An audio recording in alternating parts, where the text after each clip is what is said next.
Hello friends, હું યાશિકા પટેલ આપ સર્વેનું અમારી યુટ્યુબ ચેનલ દીપમ જ્ઞાન ક્રાંતિમાં હાર્દિક સ્વાગત કરું છું.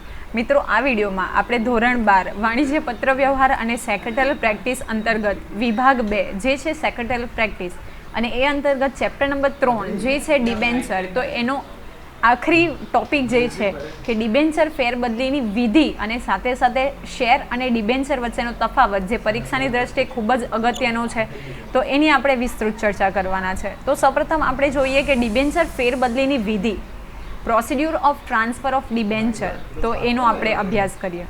તો ડિબેન્ચર ફેરબદલીની જે ચોક્કસ વિધિ કરવામાં આવે છે, તો એ વિધિ કયા પ્રમાણે કરવામાં આવે છે? તો રજિસ્ટર્ડ ડિબેન્ચરની ફેરબદલીમાં તે માટે નિર્ધારિત કરેલ ફોર્મ મેળવવું અને જરૂરી વિગતો ભરવી. હવે જો કોઈ ડિબેન્ચર ધારક છે અને એની ફેરબદલી કરવી હોય તો શું કરવું પડશે? તો એના માટે જે નિર્ધારિત કરેલું ફોર્મ છે, આપણે જોયું કે ફોર્મ નંબર 12, તો એ ફોર્મ નંબર 12 શું કરવું પડશે? આપણે મેળવવું પડશે અને એની અંદર જરૂરી વિગતો છે તો એ વિગતો ભરવી પડશે. ડિબેન્ચર વેચનાર અને ખરીદનાર બંને પક્ષકારોના નામ, સરનામા, ડિબેન્ચરની વિગત, પ્રમાણપત્ર નંબર, ક્રમ, ડિબેન્ચરની સંખ્યા અને ડિબેન્ચરની કિંમતની વિગતો દર્શાવવામાં આવે છે અને બંને પક્ષકારોએ તેમાં સહી કરવી પડે છે. હવે આ ફોર્મ નંબર જે 12 છે તો એમાં કઈ કઈ માહિતી દર્શાવવામાં આવે છે? તો ડિબેન્ચર વેચનાર એટલે કે જે ડિબેન્ચર વેચે છે એ અને સાથે સાથે જે ડિબેન્ચર ખરીદે છે તો એ બંને પક્ષકારોના નામ લખવામાં આવે છે, સાથે સાથે એમના સરનામા, એમની ડિબેન્ચરની જે વિગતો છે તો એ વિગતો દર્શાવવામાં આવે છે. પછી જે પ્રમાણપત્ર હોય છે, આપણે જોયું કે ડિબેન્ચર જ્યારે ખરીદવામાં આવે તો ડિબેન્ચર પ્રમાણપત્ર આપવામાં આવે છે, તો એ ડિબેન્ચર પ્રમાણપત્રનો નંબર, ક્રમ, ડિબેન્ચરની સંખ્યા કેટલી છે તો એ સંખ્યા અને સાથે સાથે કિંમતની વિગતો પણ દર્શાવવામાં આવે છે. અને ખરીદનાર અને વેચનાર બંને પક્ષકારોએ એમાં શું કરવી પડે છે? ફરજિયાતપણે સહી કરવી પડે છે. ડિબેન્ચર વેચનાર પોતે સ્વૈચ્છિક રીતે ડિબેન્ચર વેચેલ છે તે જણાવી બીજી સહી કરવી પડે છે. હવે આ પણ ખૂબ જ અગત્યનું છે કે જો ડિબેન્ચર વેચવામાં આવે તો પોતાની મરજીથી અથવા તો સ્વૈચ્છિક રીતે ડિબેન્ચર વેચેલું છે તો એ જણાવીને એણે બીજી વખત પણ સહી કરવી પડે છે. એટલે કે ફોર્મમાં એક વખત ખરીદનાર અને વેચનાર તો સહી કરશે જ, સાથે સાથે જે વેચનાર છે તો એ પોતે સ્વૈચ્છિક રીતે કોઈના દબાવમાં આવ્યા વગર ડિબેન્ચર વેચે છે તો એ જણાવી પણ એણે શું કરવું પડશે? બીજી સહી જે છે એ કરવી પડશે. ડિબેન્ચર પ્રમાણપત્ર અને ફેરબદલી ફોર્મ કંપનીની રજિસ્ટર ઓફિસે રજૂ કરવામાં આવે છે. હવે આ જે ડિબેન્ચર પ્રમાણપત્ર છે એ અને સાથે સાથે આ જે ફેરબદલી ફોર્મ એટલે કે ફોર્મ નંબર 12 એ શું કરવું પડે છે? કંપનીની રજિસ્ટર્ડ ઓફિસે રજૂ કરવું પડે છે. કંપની સેક્રેટરી ફોર્મની વિગત અને પ્રમાણપત્રની ચકાસણી કરીને નમૂનાની સહીની સરખામણી કરે છે. હવે જ્યારે જે તે ડિબેન્ચર હોલ્ડરે ડિબેન્ચર ખરીદ્યા હોય અને ત્યારે જે સહી કરી હોય તો એ સહી અને સાથે સાથે જે ફોર્મ નંબર 12માં સહી કરવામાં આવી છે એ બંને સહી સરખી છે કે કેમ તો એ ચકાસણી કરીને શું કરે છે? ફોર્મની વિગત અને પ્રમાણપત્રની પણ ડિટેલ્સ જે છે એ કોણ ચેક કરે છે? તો કંપનીનો સેક્રેટરી ચેક કરે છે. પ્રવર્તમાન કાયદા અનુસાર જરૂરી સ્ટેમ્પ ડ્યુટી ભરેલ છે કે કેમ તેની તપાસ કરી ફેરબદલી રજિસ્ટરમાં નોંધ કરે છે. હવે જે શું કરવામાં આવે છે? જ્યારે ફેરફાર કરવામાં આવે તો એમાં જરૂરી સ્ટેમ્પ ડ્યુટી ભરવી પડે છે. તો એ સ્ટેમ્પ ડ્યુટી ભરેલ છે કે કેમ તો તેની તપાસ કરશે પહેલાં અને પછી શું કરવામાં આવે છે? ફેરબદલી રજિસ્ટરમાં એની નોંધ કરવામાં આવે છે. કંપની સંચાલક મંડળની સભામાં ડિબેન્ચર ફેરબદલીની મંજૂરી અંગે ચર્ચા કરી ફેરબદલી મંજૂરી અંગેનો ઠરાવ પસાર કરવામાં આવે છે. મેં તમને વિડીયો નંબર 1માં પણ કીધું હતું કે જ્યારે ડિબેન્ચરની ફેરબદલી મંજૂર કરવામાં આવે તો કંપની સેક્રેટરી પોતાની રીતે નિર્ણય લઈ શકતો નથી. એ માટે શું કરવું પડશે? તો એ મંજૂરી અંગેનો ઠરાવ પસાર કરવો પડશે. ક્યાં? તો કંપનીની જે સંચાલક મંડળની સભા છે તો ત્યાં શું કરવું પડશે? એણે ફેરબદલી અંગેનો મંજૂરી જે છે એનો ઠરાવ પસાર કરવો પડશે. સંચાલક મંડળના ઠરાવને આધારે સેક્રેટરી ડિબેન્ચર પ્રમાણપત્રમાં ખરીદનારનું નામ દાખલ કરે છે. હવે જે વેચનાર પક્ષકાર છે તો વેચનારે તો એની જે ડિબેન્ચર છે એ વેચી દીધા એટલે એનું નામ શું થશે? ત્યાંથી રદ કરવામાં આવશે અને નવું નામ કોનું આવશે? તો જે ખરીદનાર છે તો એનું નવું નામ દાખલ કરવામાં આવે છે. અથવા નવું ડિબેન્ચર પ્રમાણપત્ર તૈયાર કરી ડિબેન્ચર ખરીદનારને તે મોકલી આપે છે. અથવા તો શું કરે છે કે નવું ડિબેન્ચર પત્ર, હવે આપણે જોયું કે જે ડિબેન્ચર પ્રમાણપત્ર છે તો એની પાછળના ભાગે જો જગ્યા હશે અને જો એ સારી કન્ડિશનમાં હશે તો ત્યાં જ એનું પ્રમાણપત્રમાં નામ બદલી આપવામાં આવશે, અથવા તો શું કરશે કે એને નવું ડિબેન્ચર પ્રમાણપત્ર તૈયાર કરી અને જે નવું પક્ષ છે કે જેણે ડિબેન્ચર ખરીદ્યો છે તો એને મોકલી આપશે. હવે પરીક્ષાની દ્રષ્ટિએ ખૂબ જ અગત્યનો પ્રશ્ન કે શેર અને ડિબેન્ચર વચ્ચેનો તફાવત, difference between share and debenture, તો એની ચર્ચા કરીએ.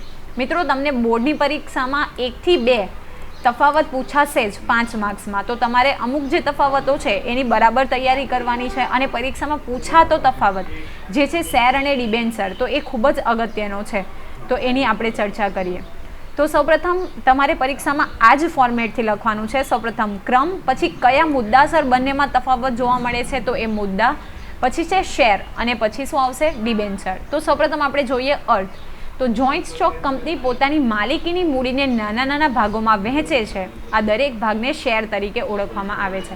શું કરવામાં આવે છે? જે જોઈન્ટ સ્ટોક કંપની છે એ પોતાની માલિકીની મૂડી, હવે અહીં કયો શબ્દ ખૂબ અગત્યનો છે તો માલિકીની મૂડી જે છે એટલે કે પોતાની મૂડી જે શરૂ કરવા માટે જે મૂડીની જરૂર છે તો એ માલિકીની મૂડીને જે નાના નાના ભાગોમાં અથવા તો હિસ્સામાં ડિવાઈડ કરે છે તો એ દરેક ભાગને શું કહેવામાં આવે છે? શેર તરીકે ઓળખવામાં આવે છે. અને ડિબેન્ચર એટલે શું? તો જોઈન્ટ સ્ટોક કંપની જાહેર જનતા પાસેથી રકમ ઉછીની મેળવે છે તેને ડિબેન્ચર કહે છે. તો અહીં કયો શબ્દ ખૂબ અગત્યનો છે? તો ઉછીની રકમ શબ્દ ખૂબ અગત્યનો છે. જુઓ, અહીં માલિકીની મૂડી છે, જ્યારે અહીંયા શું છે? ઉછીની મૂડી છે. તો સૌપ્રથમ અર્થની દ્રષ્ટિએ બંનેમાં તફાવત છે. પછી આપણે જોઈએ મૂડી. તો શેર એ કંપનીની માલિકીની મૂડી છે, જે પ્રમાણે આપણે વ્યાખ્યામાં ચર્ચા કરી.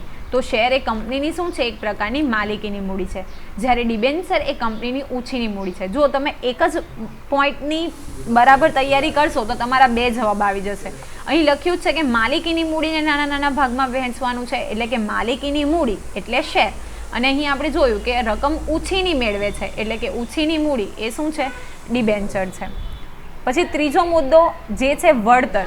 તો કંપની નફામાંથી વળતર તરીકે શેર પર ડિવિડન્ડ આપે છે. હવે જે શેર હોલ્ડર છે અને કંપનીને નફો થાય તો એ નફા એટલે કે વળતરના ભાગરૂપે શું કરશે? તો એને ડિવિડન્ડ આપે છે. અને કંપની ડિબેન્ચર પર વળતર તરીકે વ્યાજ આપે છે. આ ખૂબ અગત્યનું છે. જુઓ, શેર હશે તો શેર ઉપર વળતર તરીકે શું મળે છે? તો ડિવિડન્ડ મળે છે. પરંતુ જ્યારે ડિબેન્ચર છે તો એમાં વળતર રૂપે શું મળે છે? વ્યાજ. શા માટે વ્યાજ આપવામાં આવે છે? હવે તમારા મગજમાં ક્લિયર હોવું જોઈએ કે જ્યારે કંપની મૂડી જે છે એ ઉછીના નાણાં છે, તો ઉછીના નાણાં ચોક્કસ સમયને અંતે અને ચોક્કસ વ્યાજના દરે આપણે પરત કરવાના છે. એટલા માટે વળતર રૂપે ડિબેન્ચર હોલ્ડર્સને શું આપવું પડે છે? વ્યાજ આપવું પડે છે. હવે જોઈએ વળતરનો દર. તો ડિવિડન્ડનો દર અનિશ્ચિત છે. શા માટે અનિશ્ચિત છે? તો કંપનીને જે પ્રમાણે નફો થશે તો એ નફાને આધારે કંપની ડિવિડન્ડ ચૂકવશે, એટલે કે શેર ઉપર ડિવિડન્ડ ચૂકવશે. પરંતુ ડિબેન્ચર પર વ્યાજનો દર નિશ્ચિત હોય છે. નફો થાય કે ન થાય, વ્યાજ ફરજિયાત ચૂકવવું પડે છે. અહીં મેં તમને અગાઉ જ કીધું કે જ્યારે કંપનીને નફો થાય અથવા તો ફર્સ્ટ જ્યારે કંપનીને કોઈ પણ નફો થાય કે કંપની ફડચામાં જાય અથવા તો કંપનીનું વિસર્જન થાય તો સૌપ્રથમ નાણાં કોને ચૂકવવા પડે છે? તો ડિબેન્ચર હોલ્ડરને ચૂકવવા પડે છે. પરંતુ સૌથી લાસ્ટમાં મળે કે ન મળે, બચેલું જે પણ હશે એ કોણે લેવાનું આવશે? શેર હોલ્ડરોએ. તો અહીં નફો થાય કે ન થાય, જો થાય તો કોઈ ઇશ્યુ નથી, પણ જો ન થાય તો કંપનીની જે ગીરો મિલકતો છે એ પણ વેચીને ડિબેન્ચર હોલ્ડરોને શું કરવું પડે છે? ફરજિયાતપણે ચૂકવવું પડે છે. પછી જોઈએ માલિકી. તો શેર હોલ્ડર એ કંપનીનો માલિક છે, એટલે કે જેની પાસે શેર છે તો એ શેર હોલ્ડર કંપનીના શું છે? માલિક છે. જ્યારે ડિબેન્ચર હોલ્ડર એ કંપનીનો લેણદાર છે. તો અહીં કયા શબ્દ અગત્યના છે? માલિક, એટલે કે શેર હોલ્ડર કંપનીનો માલિક છે, જ્યારે ડિબેન્ચર હોલ્ડર શું છે? કંપનીનો લેણદાર છે, કારણ કે એણે કંપનીને નાણાં ઉછીના આપ્યા છે. પછી જોઈએ જોખમ. તો શેરમાં જોખમનું પ્રમાણ વધારે જોવા મળે છે. કેમ? કારણ કે આપણે જોયું કે વળતર ન પણ મળે અને મળે પણ ખરું, એટલે જોખમનું પ્રમાણ કેવું છે? વધારે છે. જ્યારે ડિબેન્ચરમાં જોખમનું પ્રમાણ કેવું છે? ઓછું છે. કેમ ઓછું છે? કારણ કે જો નફો થાય કે ન થાય એણે શું કરવું પડશે? જે ગીરો મિલકત છે એ પણ વેચીને જે નાણાં છે એ પરત કરવા પડે છે. પછી જોઈએ મતાધિકાર. તો મતાધિકારનો હક મળે છે. કેમ મળે છે? કારણ કે એ કંપનીના શું છે? માલિકો છે, અને કંપનીના માલિક હોવાને નાતે એમને મતાધિકારનો હક મળે છે. જ્યારે ડિબેન્ચર હોલ્ડર છે એ કંપનીના માલિક નથી, પણ શું છે? લેણદાર છે, તો એ લોકોને મતાધિકારનો હક મળતો નથી. પછી જોઈએ સ્ટેમ્પ ડ્યુટી. તો કંપનીના શેર ફેરબદલી ઉપર ઓછી સ્ટેમ્પ ડ્યુટી ભરવી પડે છે. જ્યારે શેરની ફેરબદલી કરવી હોય તો એના માટે જે સ્ટેમ્પ ડ્યુટી ભરવી પડે એનો દર કેવો છે? ખૂબ ઓછો છે. જ્યારે ડિબેન્ચરની ફેરબદલીમાં સ્ટેમ્પ ડ્યુટી વધુ ભરવી પડે છે. જ્યારે ડિબેન્ચરની જે ફેરબદલીની જે પ્રોસેસ છે તો એ અંતર્ગત સ્ટેમ્પ ડ્યુટી શું કરવી પડે છે? ખૂબ જ વધુ ભરવી પડે છે. પછી છે નાણાં પરત મેળવવા. તો નાણાં પરત કેવી રીતે મેળવવામાં આવે છે? તો કંપની જ્યાં સુધી કાયદેસર રીતે હયાત છે ત્યાં સુધી શેરના નાણાં પરત કરી શકતી નથી. એટલે કે કંપની જ્યાં સુધી અસ્તિત્વમાં છે ત્યાં સુધી એ પોતે શેરના નાણાં પરત કરી શકતી નથી. કંપની વિસર્જન સમયે સૌથી છેલ્લે મૂડી પરત મેળવવાનો હક મળે છે. મેં તમને કીધું અને પરીક્ષામાં પૂછાઈ પણ શકે કે સૌપ્રથમ મેળવવાનો અધિકાર કોનો છે? તો ડિબેન્ચર હોલ્ડરનો છે. અને સૌથી લાસ્ટમાં મેળવવાનો હક કોનો છે? તો શેર હોલ્ડરનો છે. ડિબેન્ચરના પ્રકાર મુજબ કંપની નાણાં પરત કરી શકે છે. કંપની વિસર્જન સમયે નાણાં પરત મેળવવાનો પ્રથમ હક મળે છે. મેં તમને કીધું કે સૌ પ્રથમ કોને હક મળશે? તો ડિબેન્ચર હોલ્ડર્સને. અને સૌથી લાસ્ટમાં કોને મળશે? તો શેર હોલ્ડરને. મિલકત પર બોજ. તો મિલકતો ઉપર કોઈ પણ પ્રકારનો બોજ ઊભો કરવામાં આવતો નથી. જ્યારે શેર હોલ્ડર છે એ કંપનીના માલિકો છે અને એટલા માટે મિલકતો ઉપર શું થાય છે કે કોઈ પણ પ્રકારનો કંપની બોજ ઊભો કરતી નથી. જ્યારે ડિબેન્ચર મિલકતો ઉપર બોજ ઊભો કરવામાં આવે છે. શા માટે? કે બે કન્ડિશન છે. જો કંપની ફડચામાં જાય અથવા તો કંપનીનું વિસર્જન થાય તો એ પૈસા કેવી રીતે ચૂકવવા? તો એટલા માટે શું કરવામાં આવે છે કે મિલકતો ઉપર બોજ મૂકવામાં આવે છે, એટલે કે ગીરો મૂકવામાં આવે છે. પરંતુ શેર હોલ્ડરમાં કોઈ પણ પ્રકારનો બોજ ઊભો કરવામાં આવતો નથી. કંપનીની મૂડીમાંથી શેર પર ડિવિડન્ડ આપી શકાતું નથી. હવે જે મૂડીની ચૂકવણીમાંથી એટલે શું? કે જો કંપની ફડચામાં જાય અથવા તો એનું વિસર્જન કરવામાં આવે તો એની જે મૂડી છે એમાંથી ડિવિડન્ડ આપી શકાતું નથી. પરંતુ ડિબેન્ચરનું વ્યાજ જોગવાઈ પ્રમાણે મૂડીમાંથી આપી શકાય છે. જો અને તો કન્ડિશનમાં શું કરવું પડશે કે ડિબેન્ચર પરનું જે વ્યાજ છે એ શેમાંથી પરત આપી શકાય છે? તો કંપનીની જે મૂડી છે એમાંથી આપી શકાય. પછી છે અંકુશ. તો શેર હોલ્ડરો કંપનીના વહીવટ પર અંકુશ ધરાવે છે. શા માટે?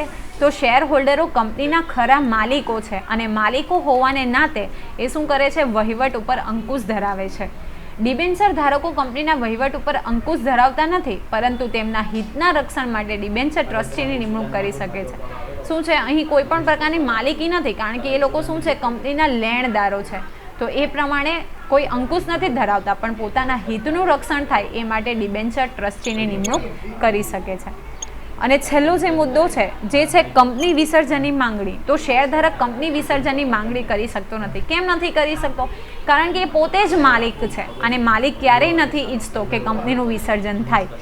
જ્યારે ડિબેન્ચર ધારક જે છે એ કંપની વિસર્જનની માંગણી કરી શકે છે. કયા શરતોમાં? કે જ્યારે પોતાના હિતો જોખમાય અથવા તો એના નાણાં સલામત ન હોય તો એ શું કરી શકે છે? કંપની વિસર્જનની માંગણી કરી શકે છે. તો આ થયો આપણો શેર અને ડિબેન્ચર વચ્ચેનો તફાવત. આશા રાખું કે તમને આમાં સમજ પડી ગઈ હશે અને જો તમને મારો વિડીયો પસંદ પડ્યો હોય તો લાઈક કરો, શેર કરો અને હા, અમારી ચેનલને સબસ્ક્રાઈબ કરવાનું ભૂલશો નહીં. ત્યાં સુધી હું રજા લઉં છું. Take care, good bye, thank you and have a nice day.